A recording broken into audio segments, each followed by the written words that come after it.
اعوذ باللہ من الشیطان الرجیم، بسم اللہ الرحمن الرحیم۔ سورۃ الرعد کا درس جو ہے وہ ہم کنٹینیو کریں گے۔ اللہ تعالیٰ فرماتا ہے وَيُسَبِّحُ الرَّعْدُ بِحَمْدِهِ وَالْمَلَائِكَةُ مِنْ خِيفَتِهِ وَيُرْسِلُ الصَّوَاعِقَ فَيُصِيبُ بِهَا مَن يَشَاءُ وَهُمْ يُجَادِلُونَ فِي اللَّهِ وَهُوَ شَدِيدُ الْمِحَالِ۔ اور کڑک اس کی تعریف کے ساتھ ساتھ اس کی پاکیزگی کا اظہار بھی کرتی ہے، اور فرشتے بھی اس کے خوف کے سبب سے ایسا ہی کرتے ہیں، اور وہ گرنے والی بجلیاں بھیجتا ہے، پھر جن پر چاہتا ہے انہیں نازل کرتا ہے، اور وہ اللہ کے بارے میں جھگڑ رہے ہیں حالانکہ وہ سخت عذاب دینے والا ہے۔ اس آیت کریمہ کی تفسیر میں حضرت مصلح موعود رضی اللہ تعالیٰ عنہ فرماتے ہیں کہ اس آیت میں اللہ تعالیٰ جو حضور صلی اللہ علیہ وآلہ وسلم کے اور مسلمانوں کے مخالفین تھے ان کو مخاطب کر کے اللہ تعالیٰ فرماتا ہے کہ تم مسلمانوں کو مصائب اور آفات کا شکار دیکھ کر خوش ہوتے ہو کہ یہ بجلیاں جو ہیں جو گریں گی تو ان کو تباہ کر دیں گی،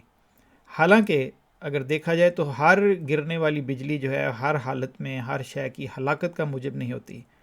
اور جو بادل آسمان پر آتے ہیں وہ بھی ہر وقت جو ہے وہ لوگوں کی فائدے کے لیے جو ہے وہ نہیں ہوتے، جیسا کہ پچھلی بعض آیات کی تفسیر میں یہ بات بڑی وضاحت کے ساتھ حضور نے بیان فرمائی تھی کہ وہی بادل جو برستے ہیں وہ کسی کے لیے رحمت بن رہے ہوتے ہیں اور کسی کے لیے زحمت بن رہے ہوتے ہیں۔ تو اس لیے یہ خیال کرنا دشمنوں کا اس وقت کہ جب بجلی کڑکے گی یا بادل برسیں گے تو یہ مسلمانوں کو مصائب اور آفات آئیں گی اور مسلمان اس سے تباہ ہو جائیں گے، تو ہرگز یہ بات درست نہیں ہے، بلکہ جو مصائب مسلمانوں پر آتے ہیں، مومنین پر آتے ہیں، وہ ان کی ترقی کا موجب بنتے ہیں، کیونکہ اللہ تعالیٰ جو ہے وہ اس کی جو چھپی ہوئی طاقتیں ہیں ان کو ابھارنے کا ذریعہ ان مصائب کو بنا دیتا ہے اور ان کے حوصلوں کو بلند کر دیتا ہے۔ اور اس کی وجہ یہ ہے کہ جو کڑک ہے، جو بجلی ہے، جو بادل ہیں، وہ سب کے سب خدا تعالیٰ کی مخلوق ہیں۔ تو کیسے یہ ممکن ہے کہ خدا تعالیٰ کی وہ مخلوق خدا تعالیٰ کے پیارے بندوں کو تباہ کر دے، حالانکہ اس کا کام تو یہ ہے کہ ان لوگوں پر گرے، ان لوگوں کو تباہ کرے گی جو لوگ خدا تعالیٰ کے مخالف ہیں یا خدا تعالیٰ کی بات کو سنتے نہیں یا اس کے پیارے لوگوں کے مخالفین ہیں، ان کی تباہی کا موجب جو ہے یہ کڑک اور بجلی بنے گی، مگر رسول کریم صلی اللہ علیہ وآلہ وسلم اور آپ کے ماننے والوں پر گر کر ان کو تباہ نہیں کرے گی، کیونکہ اگر وہ ایسا کرے تو پھر خدا تعالیٰ کی ذات پر اعتراض آتا ہے۔ بس جس کے ساتھ خدا ہو اس کا تو وہ بجلی اور وہ بادل جو ہیں وہ بھلا ہی بھلا کرے گی۔ اور پھر اللہ تعالیٰ فرماتا ہے کہ فرشتے بھی یہ جو بجلی ہے، کڑک ہے، اس کے خوف سے تسبیح کرتے ہیں، اور جو کہ پہلا سبب ہیں سب اسباب کے جو ذریعہ ہیں خدا تعالیٰ کے سارے کاموں کے اسباب کا، وہ بھی اللہ تعالیٰ کے حکم کے ماتحت ہیں۔ پس جس کے ساتھ خدا تعالیٰ ہوگا، دنیا کے سامان بھی خواہ کسی صورت میں بھی ہوں، وہ بھی اسی کو فائدہ دیں گے اور اس کے فائدے کے نتائج اس کے لیے پیدا کریں گے۔ پھر فرمایا وَيُرْسِلُ الصَّوَاعِقَ فَيُصِيبُ بِهَا مَن يَشَاءُ يُجَادِلُونَ فِي اللَّهِ وَهُوَ شَدِيدُ الْمِحَالِ، یعنی تم کو غور کرنا چاہیے کہ یہ چمکنے والی بجلیاں کن پر گر سکتی ہیں؟ خدا جو ان کو گرانے والا ہے، کیا ان پر گرائے گا جو اس کی تائید میں کھڑے ہیں، یا ان پر جو اس کے متعلق جھگڑ رہے ہیں؟ اللہ تعالیٰ فرما رہا ہے کہ غور تو کرو، کہ تھوڑا سوچو، کوئی عقل کو استعمال کرو کہ خدا تعالیٰ کی مخلوق ہے، خدا تعالیٰ کے کنٹرول میں ہیں یہ سارے بجلی بھی اور بادل بھی، تو کیا خدا تعالیٰ یہ ان کے اوپر گرائے گا جو اس کے ساتھ کھڑے ہیں، اس کی سپورٹ میں کھڑے ہیں، اس کے پیغام کو پہنچانے کے لیے بڑھ رہے ہیں، کوشش کر رہے ہیں، یا ان کے اوپر گرائے گا جو خدا تعالیٰ کے ان پیارے بندوں کو ان کے اس روحانی کام سے روک رہے ہیں، روکیں پیدا کرتے ہیں، ان کے خلاف کھڑے ہوتے ہیں، ان کو تکالیف دیتے ہیں، ان کے لیے مشکلات کھڑی کرتے ہیں؟ ظاہر ہے کہ وہ انہی پر گرائے گا جو اس کے مخالف ہیں۔ ہم یجادلون فی اللہ، کہہ کر اس بات کو اللہ تعالیٰ نے صاف طور سے بتا دیا کہ یہ عام قانون قدرت کا ذکر نہیں ہو رہا، بلکہ دشمنان اسلام اور خدا تعالیٰ کے بارے میں جھگڑنے والوں کے لیے ایک سخت عذاب کی پیش گوئی ہے۔ شدید المحال کہہ کر اس طرح بھی اشارہ کیا ہے کہ اللہ تعالیٰ سے جھگڑنا آسان نہیں ہے، کیونکہ سب چیزیں اللہ تعالیٰ کی قوت میں ہیں، اور کیونکہ اس کی تدابیر باریک در باریک اور مضبوط ہوا کرتی ہیں، اور پھر ان کے نتائج سے بچا نہیں جا سکتا، اور بڑے سخت نتائج ان تدابیر کے نکلتے ہیں۔ تو اس لحاظ سے اس آیت کریمہ میں اللہ تعالیٰ نے فرمایا ہے کہ مصائب اگر کچھ آتے بھی ہیں مومنین پر تو وہ ان کی روحانی ترقیات کا موجب بنتے ہیں، اور جو چیزیں اللہ تعالیٰ کے کنٹرول میں ہیں سب کے سب یہ چیزیں، تو یہ چیزیں نقصان ان کو پہنچائیں گی جو انبیاء کے اور ان کے ماننے والوں کے مخالفین ہیں۔ انبیاء اور ان کے ماننے والوں کو یہ نفع پہنچائیں گی اور ان کے لیے ترقی کا موجب بنیں گی۔ اس سے اگلی آیت میں اللہ تعالیٰ فرماتا ہے لہو دعوت الحق والذین یدعون من دونہ لا یستجیبون لهم بشیء الا کباسط کفیہ الی الماء لیبلغ فاہ وما هو ببالغہ وما دعاء الکافرین الا فی ضلال۔ نہ ٹلنے والا بلاوا اسی کا ہے، اور جنہیں وہ اس کے سوا پکارتے ہیں وہ ان کی دعا کا کوئی جواب نہیں دیتے، ہاں مگر اس شخص کی طرح جو اپنے دونوں ہاتھ پانی کی طرف پھیلا رہا ہو، لیکن وہ یعنی پانی اس تک کبھی نہیں پہنچے گا، اور کافروں کی چیخ و پکار ضائع ہی جائے گی۔ اس آیت کریمہ میں کی تفسیر میں حضرت مصلح موعود رضی اللہ تعالیٰ عنہ فرماتے ہیں کہ اس آیت کے کئی معنی ہیں۔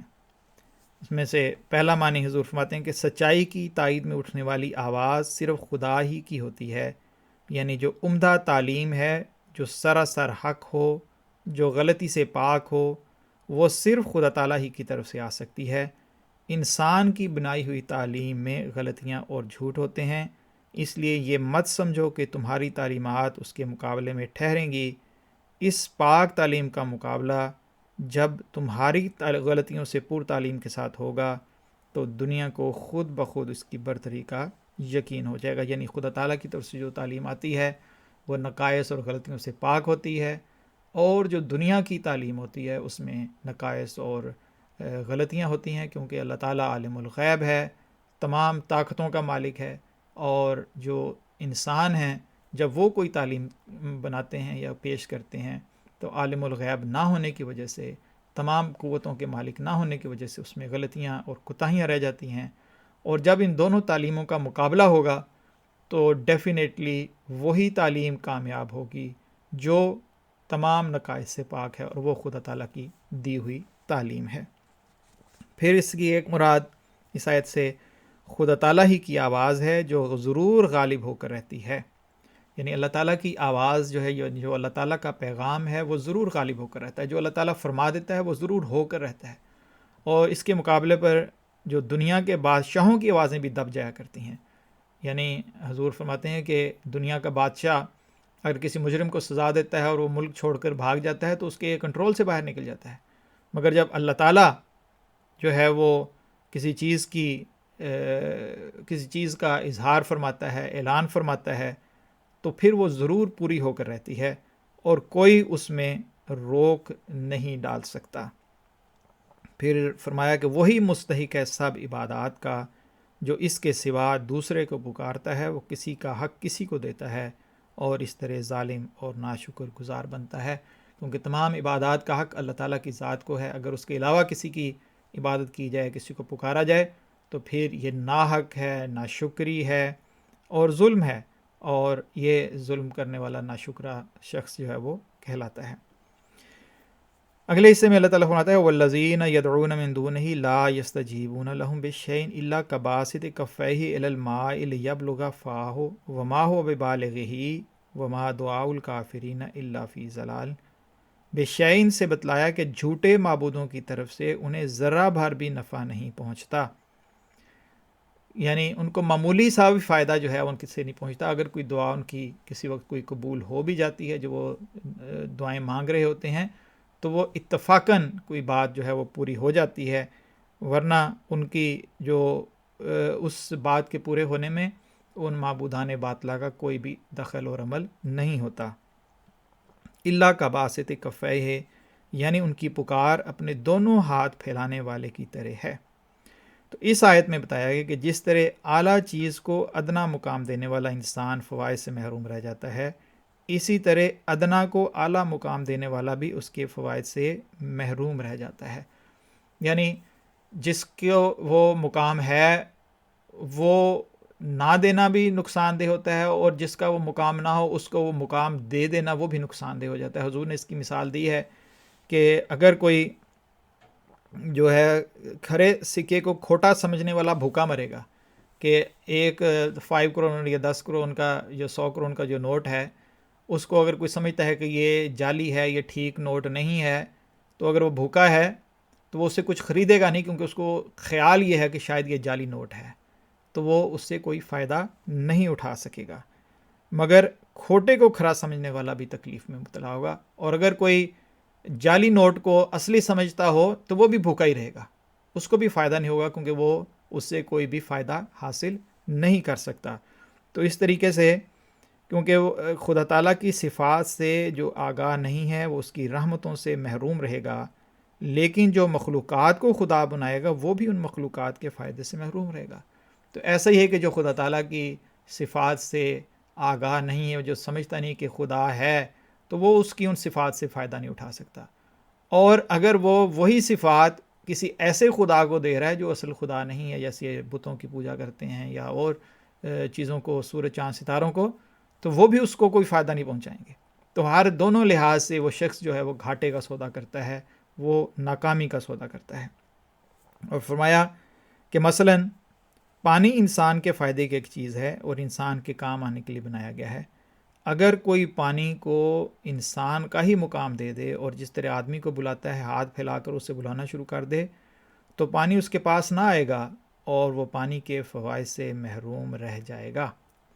حضور فرما رہے ہیں کہ اگر پانی جو ہے اس کا مقام تو یہ ہے کہ پانی ہے، آپ جائیں گلاس میں پانی ڈالیں اور پی لیں تو آپ کی پیاس بجھ جائے گی۔ مگر اگر اس کا وہ مقام دینے کی بجائے ایک اور مقام دے دیا جائے کہ اس کو انسان کے طور پر سمجھا جائے اور اس کو آوازیں دی جائیں کہ پانی ادھر آؤ، میں نے پینا ہے تمہیں، تو وہ پانی کبھی بھی نہیں آئے گا اور انسان پیاسا رہ جائے گا۔ تو ویسے ہی حضور فرماتے ہیں کہ جو لوگ مخلوقات کو خدا بناتے ہیں، سورج چاند ستارے بعض اور چیزوں کو، وہ ان فوائد سے محروم رہ جاتے ہیں جو ان مخلوقات میں مخفی ہیں۔ وہ ان فوائد سے بھی محروم رہ جاتے ہیں جو ان مخلوقات میں اللہ تعالیٰ نے رکھے ہوئے ہوتے ہیں، ان سے بھی فائدہ نہیں اٹھاتے، ان کو خدا سمجھ رہے ہوتے ہیں۔ ستاروں اور دریاؤں کو خدا بنانے والے کب ان پر حکومت کرنے کی جرت کر سکتے ہیں؟ وہ انسانوں کو خدا بنانے والے کب ان سے فائدہ اٹھا سکتے ہیں؟ جو انسانوں کو خدا بنا لیتے ہیں، سورج چاند ستاروں کو، دریاؤں کو، پانیوں کو خدا بنا لیتے ہیں، پھر وہ ان سے فائدہ نہیں اٹھا سکتے۔ جس طرح گائے کو جو ہے وہ ایسا درجہ بعض اوقات دیا جاتا ہے کہ اس سے پھر وہ فائدے اٹھائے نہیں جاتے۔ تو ایسے ہی ایک نبی کو خدا بنانے والا نبی والا فائدہ نہیں اٹھاتا اور خدا والا فائدہ نبی پہنچا نہیں سکتا۔ جیسے حضرت عیسیٰ علیہ السلام کو عیسائیوں نے خدا بنایا ہے، تو حضور فرماتے ہیں کہ ایک نبی کو خدا بنانے سے جو نبی والا فائدہ ہے اس سے محروم ہو گئے، اور جو نبی ہے وہ خدا ہے نہیں، تو وہ خدا والا فائدہ بھی جو وہ انسانوں کو نہیں دے سکتا۔ اور حضور فرماتے ہیں کہ یہی نقصان جو ہے وہ بہت ساری قوموں نے اس غلطی کی وجہ سے اٹھایا، اور مسلمانوں نے بھی اپنے تنزل کے وقت میں بزرگوں کو خدائی صفات دینی شروع کر دیں، جس کا نتیجہ یہ ہوا کہ وہ بزرگ جن کو عملی زندگی کا نمونہ بنانا چاہیے تھا ان کو خدا بنا لیا، تو پھر وہ عملی زندگی کا نمونہ بھی نہ بنے، اور چونکہ وہ خدا یا خدائی صفات نہیں رکھتے تھے اس لیے وہ اس لحاظ سے بھی ان لوگوں کو کوئی بھی فائدہ نہیں دے سکے۔ تو اس آیت میں یہ بتایا گیا ہے کہ شرک جو ہے، یعنی اللہ تعالیٰ کا پارٹنر بنانا، وہ انسان کی جو ترقی ہے اس میں ایک زبردست روک ہے، اور شرک کی وجہ سے انسان مخلوقات سے وہ فائدہ نہیں حاصل کر سکتا جو خدا تعالیٰ نے ان میں پوشیدہ رکھا ہے۔ وما دعاء الکافرین الا فی ضلال، ان کی دعائیں ضائع اس طرح ہوتی ہیں کہ وہ اپنے موقع پر نہیں پہنچتی۔ دعا تو وہ ہے جو خدا تعالیٰ کے پاس جائے، اگر خط یا پیغمبر کسی دوسری جگہ چلا جائے تو اس کا جانا نہ جانا برابر ہوتا ہے۔ اگر خط انسان بھیجتا ہے جس ایڈریس پر، اس ایڈریس کی جگہ کسی اور جگہ اگر وہ چلا جائے تو وہ بھیجنا یا نہ بھیجنا برابر ہے، اس کا فائدہ کوئی نہیں ہوا۔ ایسے ہی دعا تو اللہ تعالیٰ سے کرنی چاہیے. اللہ تعالیٰ ہی کی وہ ذات ہے جو تمام دعاؤں کو پوری کرنے کی طاقت رکھتی ہے. اگر اس کی بجائے کسی اور سے دعا مانگی جائے گی تو وہ ایسے ہی ہے کہ جس طرح آپ نے غلط ایڈریس پر خط بھجوا دیا تو اس کا کوئی بھی جواب جو ہے وہ نہیں آئے گا، اور کافروں کی دعا بھی بے پتہ رہ جاتی ہے، کسی ایڈریس کے بغیر رہ جاتی ہے. تو اگر وہ ان دعاؤں پر اللہ تعالیٰ کا پتہ لکھتے تو ان کی دعائیں خدا تعالیٰ تک پہنچتی اور ان کو جواب آ جاتا. مگر ان لوگوں نے تو مخلوقات کو ایڈریس کر کے خط اپنے بھجوائے، اپنی دعائیں بھجوائیں، جس کی وجہ سے ان کی دعائیں ضائع ہو گئیں. لہو دعوت الحق، یہ بھی بتایا ہے کہ تقدیر کا ٹلانا خدا کے قبضے میں ہے، پس جو اس کے ساتھ تعلق نہیں رکھتا تقدیر بھی اس کی مدد نہیں کرتی. اور والذین یدعون میں فرمایا کہ ان کی تدبیریں بھی ناقص ہیں اور غلط اور بے محل ہیں، یعنی جو پلاننگیں وہ کرتے ہیں وہ بھی ناقص ہو جاتی ہیں، کیونکہ وہ پلاننگیں خدا تعالیٰ کی مدد کے بغیر ہوتی ہیں. تو اس لحاظ سے نہ تقدیر ان کی مدد کرتی ہے، نہ تدبیر ان کے کسی کام آتی ہے، بلکہ تمام کامیابیاں جو ہیں وہ انبیاء کے حصے میں آتی ہیں، ان کے ماننے والوں کے حصے میں آتے ہیں، کیونکہ ان کا رہنمائی کا ذریعہ، ان کی دعاؤں کا جو مرجع ہے وہ اللہ تعالیٰ کی ذات ہوتی ہے. اس سے اگلی آیت میں اللہ تعالیٰ فرماتا ہے وَلِلَّهِ يَسْجُدُ مَن فِي السَّمَاوَاتِ وَالْأَرْضِ طَوْعًا وَكَرْهًا وَظِلَالُهُمْ بِالْغُدُوِّ وَالْآصَالِ، اور جو ذوی الارواح آسمانوں میں ہیں یا زمین میں ہیں، اور ان کے سائے بھی خوش ہو کر کریں یا ناخوش ہو کر، ہر صبح اور شام سجدہ اللہ ہی کو کرتے ہیں. اس آیت میں یہ بتایا ہے کہ ہر چیز اللہ تعالیٰ کے قانون کی پابندی کر رہی ہے، خوشی سے یا ناپسندیدگی سے. مومن، کافر، مشرک، دہریہ یعنی جو خدا کو نہیں مانتا، سب قانون قدرت کی فرمانبرداری میں لگے ہوئے ہیں. یعنی ایک لحاظ سے وہ مجبور ہیں کہ زبان کا کام چکھنا ہے تو وہ چکھ رہی ہے، کان کا کام سننا ہے تو وہ سن رہا ہے، اور اسی طریقے سے جو بھی اللہ تعالیٰ نے قوانین بنائے ہیں وہ تعاون کرہن، چاہتے ہوئے نہ چاہتے ہوئے بھی ان کو فالو کرتے ہیں، اور ان کو وہ فالو کرنے پڑتے ہیں، اور اطاعت کرنی پڑتی ہے. پھر ایک حصہ تعاون کا بھی شامل ہے، مثلا بھوک پر کھانا کھانا. بظاہر ہی اپنی مرضی سے انسان کھاتا ہے، مگر اللہ تعالیٰ نے جو سسٹم مقرر کیا ہے اس کے تحت انسان کو بھوک لگتی ہے تو وہ جو ہے اسی قانون قدرت کے تحت اس کی اطاعت میں کھانا کھاتا ہے. تو دوسرے اس آیت میں تصرفات الہیہ کا طریق بتایا گیا، یعنی اللہ تعالیٰ کس طریقے سے اپنے انبیاء کی مدد کرتا ہے. کفار اس میں اپنے آپ کو مجبور سمجھیں گے اور دل میں کڑیں گے، اور بعض تصرفات ایسے کرے گا کہ کفار خیال کریں گے کہ ہم ان کاموں میں اپنا فائدہ کر رہے ہیں، حالانکہ ان کا جو نتیجہ پیدا ہوگا وہ وسلم کے حق میں پیدا ہوگا. یعنی اللہ تعالیٰ جو ہے وہ مختلف جو طریق سے اپنے انبیاء کی اور اپنے ماننے والوں کی مدد کرتا ہے، اور ایسے حالات پیدا کرتا ہے کہ بظاہر کفار بعض اوقات یہ سمجھ رہے ہوتے ہیں کہ شاید یہ ان کے فائدے کی چیز ہے جو مخالفین انبیاء ہوتے ہیں، مگر اصل میں کیونکہ اللہ تعالیٰ عالم الغیب ہے، مدبر ہے، تمام تدبیریں کرنے والا ہے، اور سب سے بہترین تدبیر کرنے والا خیر الماکرین ہے، تو اس لحاظ سے اللہ تعالیٰ ایسے تصرفات پیدا کرتا ہے، ایسے حالات پیدا کرتا ہے، ایسی چیزیں جو ہے ایسی ان نتائج پر پہنچاتا ہے کہ جب ان باتوں کو کرنے کے بعد کفار یہ سمجھ رہے ہوتے ہیں کہ ہم نے کامیابی حاصل کر لی، اب ہم اس نبی کو جو ہے یا اس کے ماننے والوں کو اب ہم نیچا دکھا سکتے ہیں، ہرا سکتے ہیں، یا تکالیف میں مبتلا کر سکتے ہیں، تو دراصل اللہ تعالیٰ کی اس کے اندر پوشیدہ یہ حکمتیں ہوتی ہیں کہ پھر وہ نبی ان ذرائع کے ذریعے سے کامیابی حاصل کر لیتا ہے. اس کی مثال حضور نے صلح حدیبیہ کی دی ہے کہ صلح حدیبیہ کے وقت جو کفار مکہ تھے، قریش مکہ، انہوں نے جب یہ معاہدہ کیا تو مسلمانوں کو بھی بظاہر یہ لگ رہا تھا کہ ہم نے ایسی شرائط قبول کر لی جو بہت مشکل شرائط ہیں، اور تمام کی تمام شرائط جو ہیں وہ کفار مکہ کے حق میں تھیں. جیسے مثلا ایک شرط تھی کہ اگر کوئی مکے سے مسلمان ہو کر مدینے چلا جاتا ہے تو مکے والوں کے مطالبے پر اسے واپس مکے والوں کو دینا پڑے گا حضور صلی اللہ علیہ وسلم کو، اور اگر کوئی مسلمان اسلام چھوڑ کر مکے میں آ جاتا ہے تو آن حضور صلی اللہ علیہ وسلم اس کی واپسی کا مطالبہ نہیں کر سکتے. تو یہ بظاہر ون سائیڈڈ ساری کی ساری شرائط محسوس ہوتی تھیں، مگر انہی شرائط کی وجہ سے جو ہے پھر آخر جو انہوں نے ان شرائط کو توڑا اور اس کے نتیجے میں پھر فتح مکہ کی بنیاد جو ہے وہ پڑی. تو اس لحاظ سے اللہ تعالیٰ ان کے نتائج جو ہے وہ ایسے پیدا کر دیتا ہے جو وہ کفار کی نظر میں نہیں ہوتے، اور یہ اللہ تعالیٰ کی خاص حکمتوں کے تحت تصرفات ہوتے ہیں.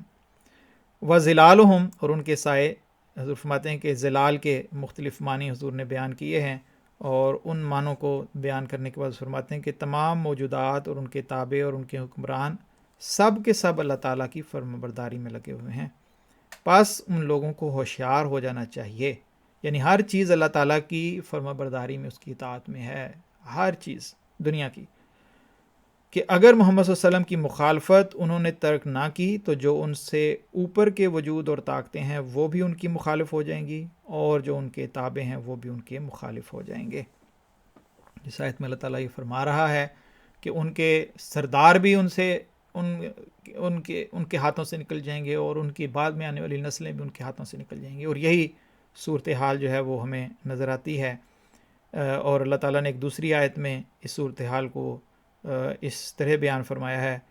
اولم یروا انا نأتی الارض ننقصها من اطرافها، یعنی کیا یہ لوگ دیکھتے نہیں کہ ہم ان کی حکومت کو دونوں طرف سے کم کرتے چلے آتے ہیں، یعنی بڑے خاندانوں میں سے بھی اور مزدور لوگوں میں سے بھی، اور روز بروز کچھ لوگ مل کر رسول اللہ علیہ وسلم کے ساتھ ملتے جاتے ہیں. یعنی ان کے جو طاقتور لوگ ہیں اور ان کے کمزور لوگ، دونوں طرف سے لوگ جو ہیں حضور صلی اللہ علیہ وسلم کو روز بروز ایکسیپٹ کرتے چلے جا رہے ہیں، آپ کو قبول کرتے چلے جا رہے ہیں. اور اس کا نتیجہ یہ نکلے گا کہ ائمۃ الکفر اکیلے رہ جائیں گے، جو سردار ہیں انکار کرنے والوں کے، مخالفین کے، وہ اکیلے رہ جائیں گے، اور سب کا سب ملک حضور صلی اللہ علیہ وسلم کے ساتھ مل جائے گا بالغدو والآصال. یہ اس لیے فرمایا کہ ایک تو ان وقتوں میں سایہ لمبا ہوتا ہے، اور دوسرے سایہ کا کامل ظہور سورج سے ادھر ادھر ہونے سے ہی ہوتا ہے. اور اس میں جو بات بیان ہوئی ہے کہ تابع کی طاقت اسی وقت ظاہر ہوتی ہے جب آقا پاس نہیں ہوتا، اور یہ اسی وقت ہوتا ہے جب کہ حکومت وسیع پھیلی ہوئی ہوتی ہے.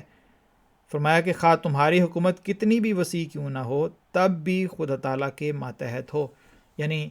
بظاہر تمہارے سائے بہت بڑے ہیں، تم بہت طاقتور ہو، مگر جتنی بھی طاقتور تمہاری حکومت ہو،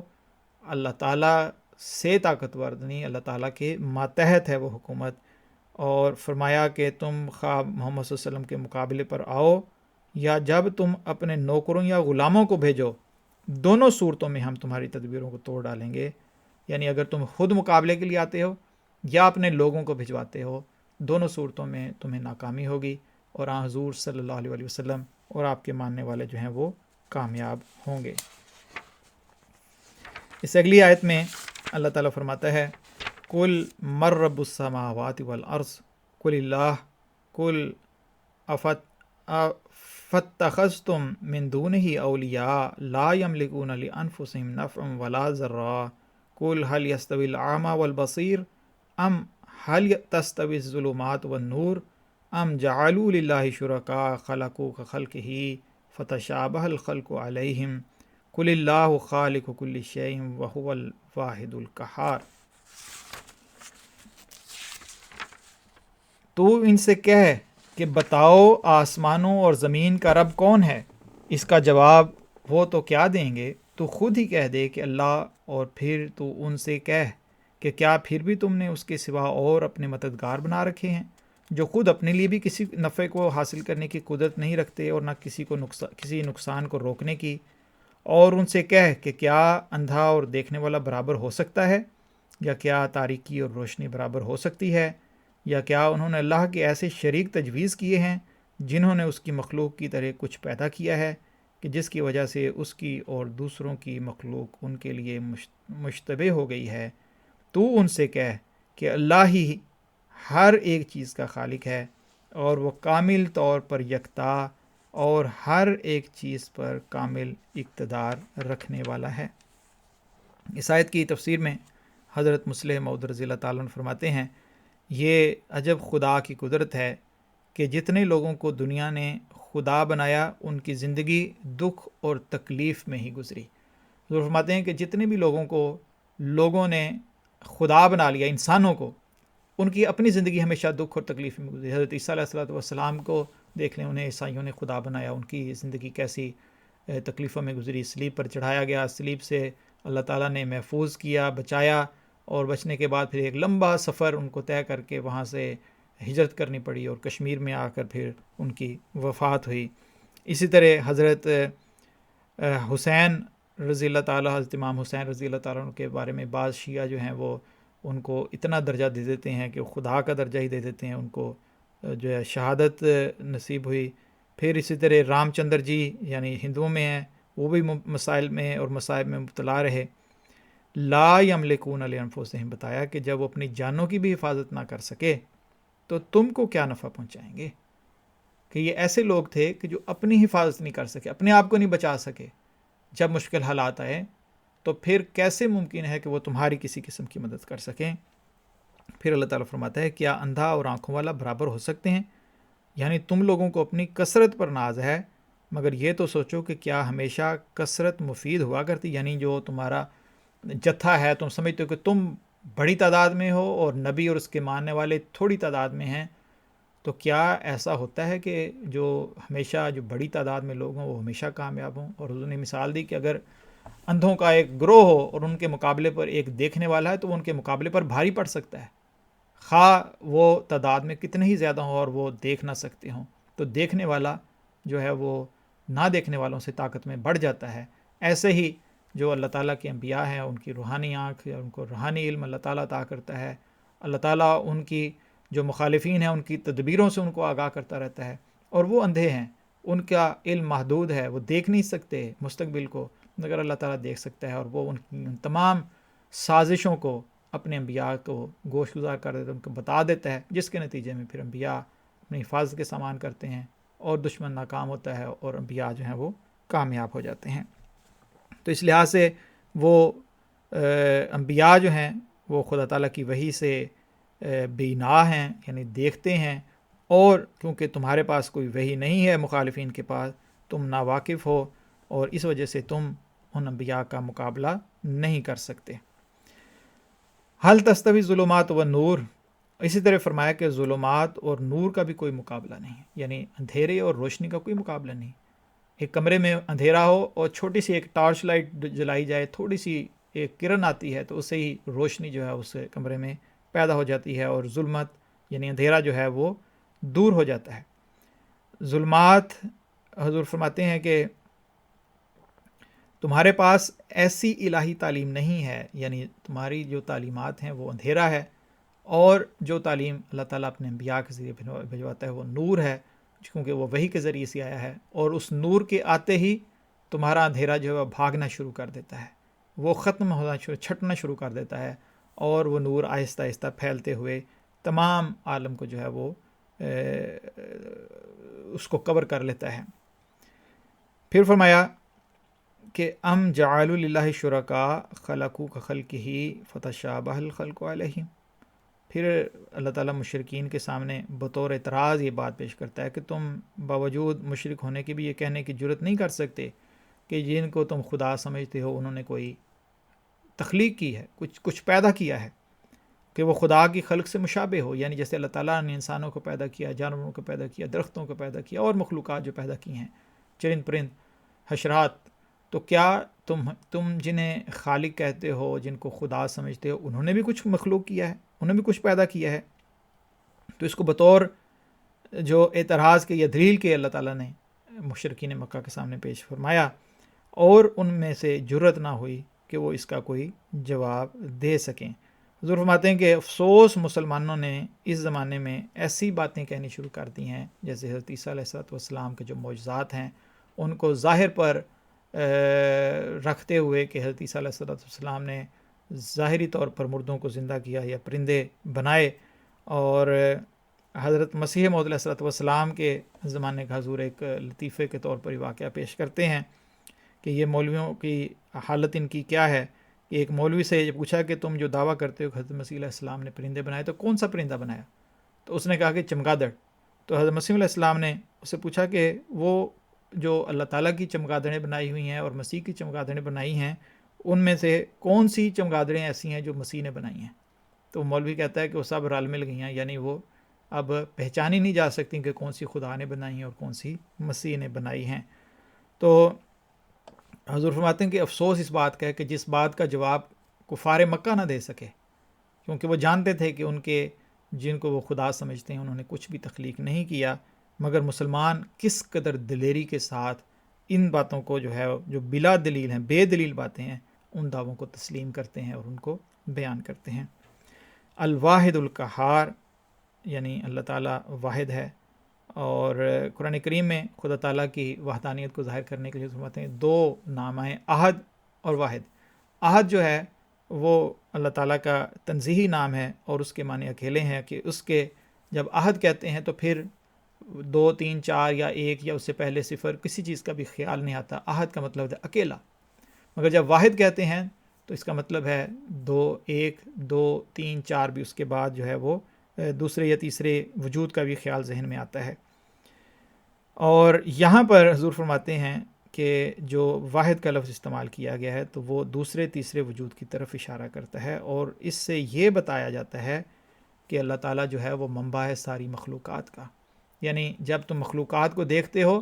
تو تمہیں یہ خیال پیدا ہوتا ہے کہ ان کا پیدا کرنے والا کوئی واحد کوئی ہے جو پہلے ان سے موجود تھا، جس نے ان کو جو ہے وہ پیدا کیا ہے۔ اور خالق و کل شیء کی دلیل کے طور پر صفت واحد کو پیش کیا ہے کہ وہ ہر چیز کو پیدا کرنے والا ہے۔ یعنی اگر تم اس کو خالق نہ مانو گے تو وہ واحد نہیں رہتا، پھر تو بعض اشیاء جو ہیں اپنی ذات پر خود دلالت کرنے اس کے خدا تعالیٰ کی طرف لوٹنے کی بجائے اپنی طرف وہ لوٹنا شروع ہو جائیں گی۔ تو یہ ممکن نہیں، ہر چیز کے بارے میں جب ہم دیکھتے ہیں تو ہمیں پتہ لگتا ہے کہ اس کو کوئی بنانے والا ہے، تو پھر اس کو واحد نہ مانو گے تو اس امر کا اظہار کرنا پڑے گا کہ اس کے سوا کوئی اور بھی خالق ہے جو کہ نہیں ہے۔ القہار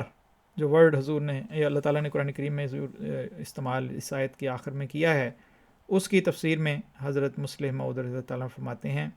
کہ اس میں یہ بتایا ہے کہ ایسا ہو سکتا ہے کہ کوئی چیز پیدا ہو کر پھر پیدا کرنے والے کے قبضے سے نکل جائے اور اس کے لیے قبضے میں رکھنے کے لیے کسی اور مددگار کی ضرورت ہو، مگر اس جگہ یہ بات بھی نہیں، ہر چیز اللہ تعالیٰ کے قبضے میں ہے اور کوئی چیز اس کے قبضے قدرت سے باہر نہیں نکلتی اور اسی کی محتاج ہے، پس سب معبودان باطلہ بھی اس کے ماتحت ہیں اور کوئی بھی اس کی مخلوق سے باہر نہیں ہے۔ تو اللہ تعالیٰ قہار ہے، وہ سب چیزوں پر پوری گرفت رکھتا ہے۔ تو یہ چند مضامین جو ہیں آج کے لیے جو ہیں وہ میں نے آپ کی خدمت میں پیش کر دی ہیں تفسیر کبیر سے۔ انشاءاللہ کل بھی اس سے اگلی آیات کا جو ہے وہ درس پیش کیا جائے گا، جس میں مضامین حضرت مسلم موعود رضی اللہ تعالیٰ نے جو تفسیر کبیر میں بیان فرمائے ہیں وہ آپ کے سامنے پیش ہوں گے۔ اللہ تعالیٰ سے دعا ہے کہ وہ ہم سب کو قرآن کریم کو سمجھنے کی توفیق عطا فرمائے اور پھر اس کے اوپر بہترین رنگ میں عمل کرنے کی توفیق عطا فرمائے۔ اللہم آمین۔ جزاکم اللہ احسن الجزاء۔ السلام علیکم ورحمۃ اللہ وبرکاتہ۔